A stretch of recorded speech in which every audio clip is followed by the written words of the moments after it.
పచ్చి కొబ్బరి అయితే తీసుకున్నాను. ఇప్పుడు ఈ పచ్చి కొబ్బరిని చిన్న చిన్న పీసెస్ లాగా కట్ చేసి అయితే తీసుకున్నాను. మీరు కావాలంటే ఇలా వెనకాల బ్రౌన్ పార్ట్ అయితే తీయొచ్చు, నేనైతే తీయలేదు.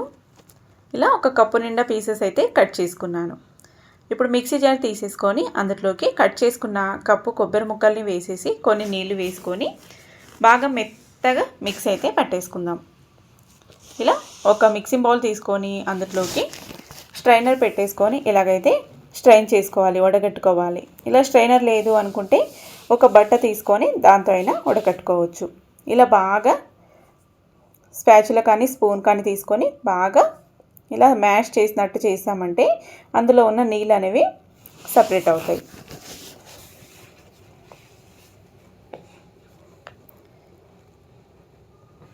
చూడండి, ఇలా బాగా నీళ్ళన్నీ పిండేసుకోవాలి, పాలన్నీ పిండేసుకోవాలి.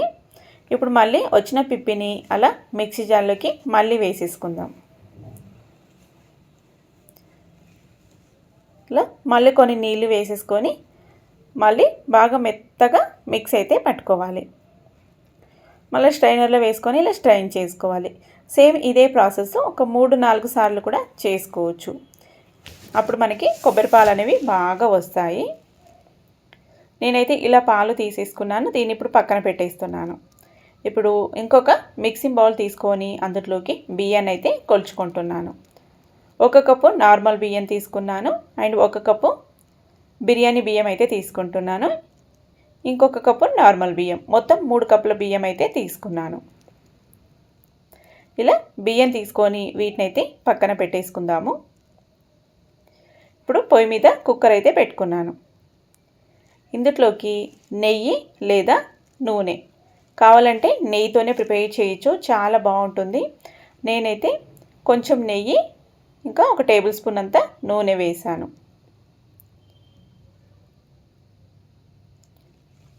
ఇలా ఇవి రెండు ఇప్పుడు వేడెక్కనిద్దాం. నూనె కొంచెం వేడెక్కిన తర్వాత మసాలాలు అయితే యాడ్ చేసుకుందాం. అనాస పువ్వు అంటారు కదా, బిర్యానీ మసాలాలండి. మీకు బాగా బిర్యానీ ఫ్లేవర్ నచ్చితే ఎక్కువ వేసుకోవచ్చు. మీకు ఆల్రెడీ తెలిసిపోయింది అనుకుంటున్నాను. కొబ్బరి పాలతో పులావ్ రైస్ అయితే చేస్తున్నాను. దాల్చిన చెక్క, మరాఠీ మొగ్గు, బిర్యానీ ఆకు, ఇలా కొన్ని బిర్యానీ స్పైసెస్ అయితే వేస్తున్నాను. యాలక్కాయలు ఒక 3-4 వేసేసుకొని లవంగాలు, మిరియాలు కొన్ని వేసుకుందాం. షాజీరా మెయిన్ వచ్చేసి ఒక 1/2 టీ స్పూను షాజీరా కూడా వేసుకుందాం. షాజీరా లేదు అనుకుంటే జీలకర్ర వేసుకోవచ్చు, బట్ షాజీరా ఉంటే మంచి ఫ్లేవర్ వస్తుంది ఈ పులావ్ రైస్కి. ఇంకా పచ్చిమిర్చి చీలికలు, అలాగే ఉల్లిపాయ చీలికలు.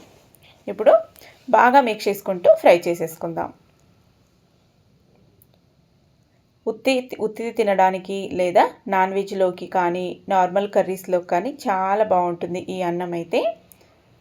బ్రేక్ఫాస్ట్, లంచ్, డిన్నర్ ఎప్పుడైనా చేసుకోవచ్చు. 1 కప్పు పుదీనా ఆకులైతే ఇలా వేసేసాను. నేనైతే కట్ చేయలేదు, అలాగే వేసుకున్నాను. ఎప్పుడు ఇలాగే వేస్తాను. బాగా మెత్తగా మగ్గిపోతుంది కాబట్టి కట్ చేయాల్సిన అవసరం లేదండి. ఇప్పుడు ఇందులోకి అల్లం వెల్లుల్లి పేస్ట్ అయితే వేస్తున్నాను. అలాగే రుచికి సరిపడా ఉప్పు. అల్లం పేస్ట్ కొంచెం పచ్చిదనం పోయేంత వరకు లైట్గా ఇలా ఫ్రై చేసేసుకున్నామంటే సరిపోతుంది.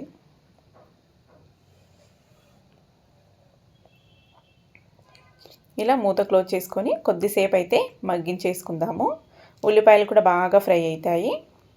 ఇప్పుడు ఇందులోకి ఇంకా పాలు అయితే వేసేసుకుందాం. కొలుచుకుందాం. ఇలాగా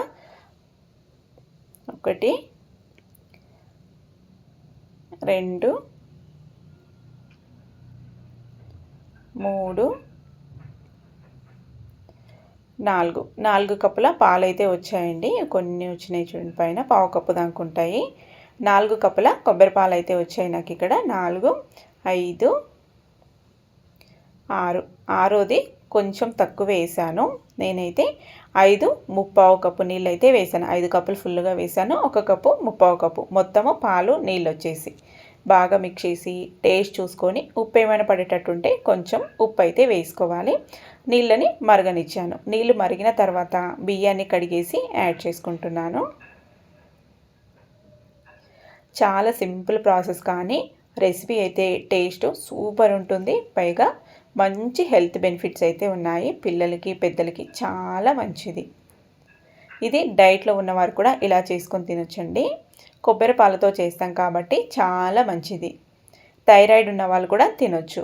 ఇలా రుచికి చూసుకొని రుచికి సరిపడా ఉప్పు వేసుకొని అంతా ఒకసారి బాగా మిక్స్ చేసేసుకుందాం. ఇలా బాగా మిక్స్ చేసుకొని కొంచెం అన్నం ఉడుకు పట్టే టైంలోనే మూత పెట్టేసుకుందాం. ఇలా విజిల్ పెట్టేసి మూత పెట్టేసి 1 నుంచి 2 విజిల్లు ఉడుకు పట్టిన తర్వాత పెట్టుకుంటే 1 విజిలే సరిపోతుంది. మీరు ఉడుకు పట్టక ముందే బియ్యం వేసిన వెంటనే పెట్టేశారు అనుకుంటే 2 విజిల్ అయితే సరిపోతుంది. చక్కగా పొడి పొడిగా కొబ్బరి పాల అన్నం అయితే రెడీపోయింది. కొబ్బరి అన్నం అనొచ్చు, కొబ్బరి పాల అన్నం అనొచ్చు. కేరళ స్టైల్లో చాలా స్పెషల్ ఇదైతే. కొబ్బరిలో ఎక్కువ వాడుతూ ఉంటారు కదా, కొబ్బరి పాలతో చాలా రకాల రెసిపీస్ అయితే చేస్తూ ఉంటారు. అందులో ఇది ఒకటి కొబ్బరి అన్నము. చూడండి, వేడి వేడిగా ఉన్నప్పుడే మిక్స్ చేస్తున్నాను. మీకు చక్కగా కనిపిస్తూ ఉంది, పొడి పొడిగా పొగలు పొగలుగా లెగుస్తూ ఉంది. అలాగే మళ్ళీ అన్నం ఉడికిలేదు, బియ్యం బియ్యం ఉంది అని అస్సలు అనుకోవద్దండి. చూడండి, అన్నము చక్కగా ఉడికింది, బాగా పువ్వులు పువ్వులుగా పొడి పొడిగా వచ్చింది. ఇప్పుడు సర్వింగ్ బౌల్లోకి అయితే సర్వ్ చేసుకుందాం. కొంచెం ఇలా బౌల్లో సర్వ్ చేసానంటే చల్లారుతుంది. నేను లంచ్ బాక్స్లోకి పెట్టొచ్చు.